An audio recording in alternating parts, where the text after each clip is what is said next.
No lies, but I've been to Cancun once before, like less than a decade ago. And I remember that terrible FOMO I experienced for not seeing some of the very explorable areas that were somewhat nearby. This time around, I made sure to not repeat that same mistake. I went with the wifey, our 2-year-old son, and my folks. It was my parents' first time to Mexico, and well, technically my son's too. They all absolutely loved it. We stayed at Planet Hollywood Cancun, which is an all-inclusive resort. It's practically its own little city nestled in Costa Mujeres. Costa Mujeres is north of Cancun's hotel zone by about 30 minutes and 40 minutes-ish from Cancun Airport. For my fellow explorers, I always recommend renting a car for added flexibility.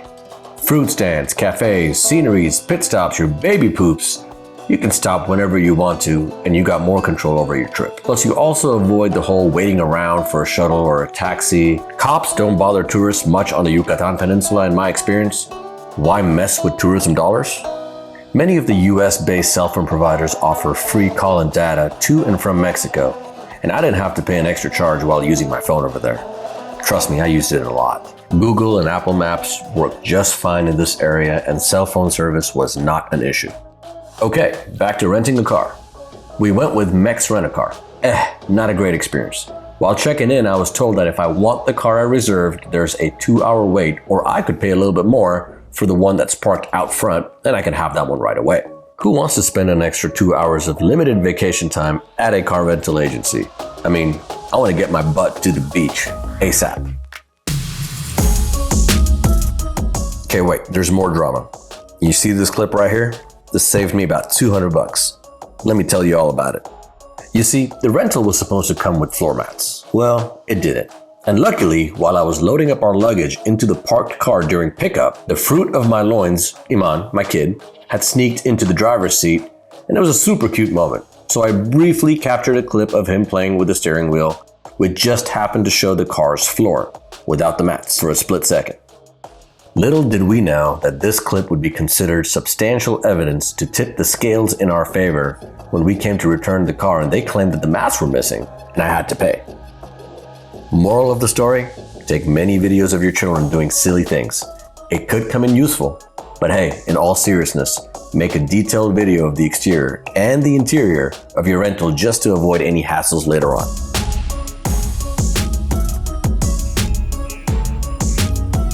I got me a mummified frog? Toad?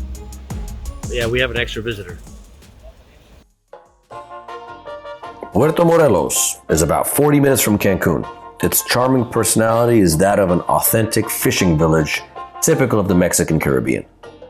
Lesson number 1, the roads are super slippery when it's raining or it's drizzling. So wear shoes with good grip and cheers to me not falling, hopefully. You're going to walk into a calm, bohemian, and relaxed atmosphere. And trust me, you'll feel that the second you hit town. Puerto Morelos is super walkable. There's a nice city center, and there's some pretty neat architecture to check out. You probably already know this by now, but I'm 37 years old. You might not know that I am not allowed to consume alcohol around my parents. So I'm scanning very, very closely to make sure that I don't run into them. I know, embarrassing, but this is the life of a brown Muslim boy who chooses to drink.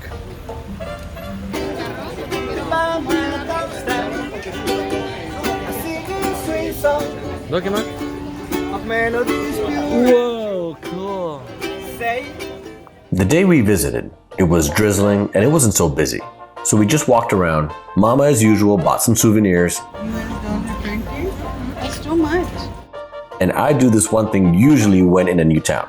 I always ask for food recommendations from random pedestrians, shopkeepers, and or other locals that live or work there. Typically, I ask for about 4 or 5 opinions, and one specific establishment is often mentioned more than once. Restaurante Boquinete came up in conversation a few times, and we had to give it a shot, so we did. The service was exceptional. Our server actually snuck me cold beers while I was by myself downstairs by the ocean when I had told him, yeah, don't judge me, that my folks don't let me consume booze around them. Yes, they'll definitely be watching this video, and I'll definitely be hearing about it too.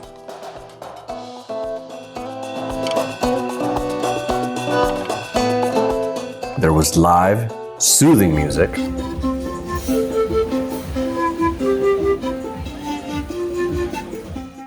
the coastal views from the outdoor patio were sensational, and it was slightly drizzling, so that just added to the vibe. I mean, what is what again? Okay, lobster, Okay. salmon. Okay. This And is how did you grill that? Like, what did you put in there? put in all the it's adobado. This is a special sauce from Mexican sauce. It's not spicy. Okay. With pompic puree. Okay. This is crab, soft crab, with a special salsa with shrimp down. Okay. The zarandeado. This is a special place of the north of Mexico City. Okay. Of the What's the old name of the Mexico. fish? The name of the fish is Boquinete. It's the family of the snapper or Okay. the red snapper is hunter. Got it. It's coming with beans or salad. And the bones. In Mexico, the name is tuétano. It's great. It's good for much protein. The food itself had incredible flavors. The sauces were so on point, and big statement coming up. I can safely say that this was the best non-street seafood I've had in Mexico. Now, I snuck away for a little while, just to get some time to myself, while my family was upstairs eating food and I was recharging downstairs. And I'm gonna try to switch the pace up of this video just a little bit and explain the scene to you. The sand beneath my feet was of a light beige color, crisp, shimmery, and soft. The warm sun rays came in episodes, depending on how the clouds were shaped or how fast they moved. The ocean was slightly calm. I could hear the shh of the waves as they slowly approached the shore or softly crashed into the boats behind me. I could hear my family from the balcony of the cozy seaside restaurant, laughing and sharing stories, some about me, not knowing that I could hear them. The breeze not only carried their beautiful voices, but also transported the delicious aroma of the freshly grilled vegetables and seasoned meats right to my nostrils. I took a moment to pause, look up, count my blessings, and be thankful for the journey thus far. Also 40 minutes from the hotel zone is an entire route of cenotes. And I'll tell you what cenotes are in a minute in case you don't know. This route is known as Ruta de los Cenotes. La Ruta is a 20-ish kilometer route that leads to over a dozen cenotes. Each cenote is privately owned, so they can range from a single swimming hole with one dude collecting entrance fees up front to big adventure parks with multiple pools, ATV rides, and roller coasters. We had very little time after our outing at Puerto Morelos, which is kind of close by, and most of the cenotes shut down at about 6 p.m. or before. So we entered the first one we could find, and the lucky winner was the enchanting Cenote Sol y Luna. Now here's some things you need to know about the cenote.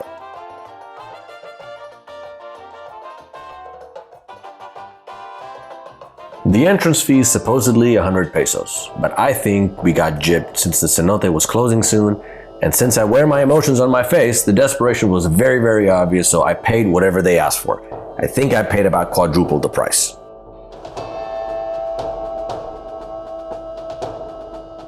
Cenote Sol y Luna is a cave cenote that offers deep turquoise waters to take a dip in. There's a zip line, a jumping platform, and a shop to buy cold beer and make new friends.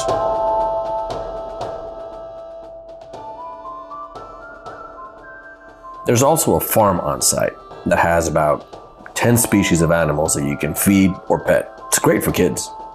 After your swim, you can take a tour of the nearby Maya Pyramid, which has a small museum.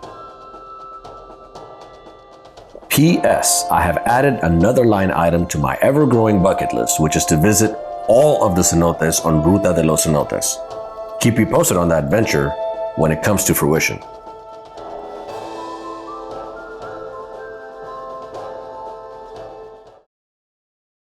Before I got here, I kept calling this place Xcaret.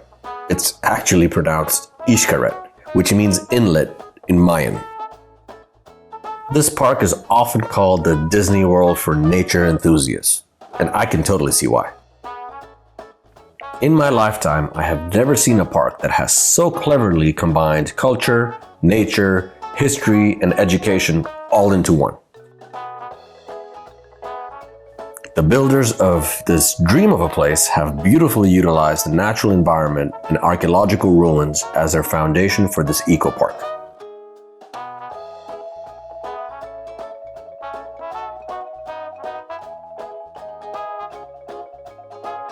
A lesson that we learned, and also a regret, is that we got to see maybe half of it, since we did not have an early start.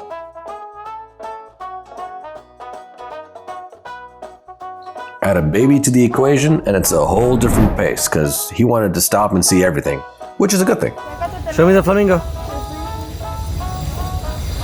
Whoa. We didn't want to rush him either. We'll probably just have to revisit someday and try to see the rest of the park. We moved slow, but it was comfortable, where we didn't sprint past anything, and paused numerous times to take in the beauty of the place.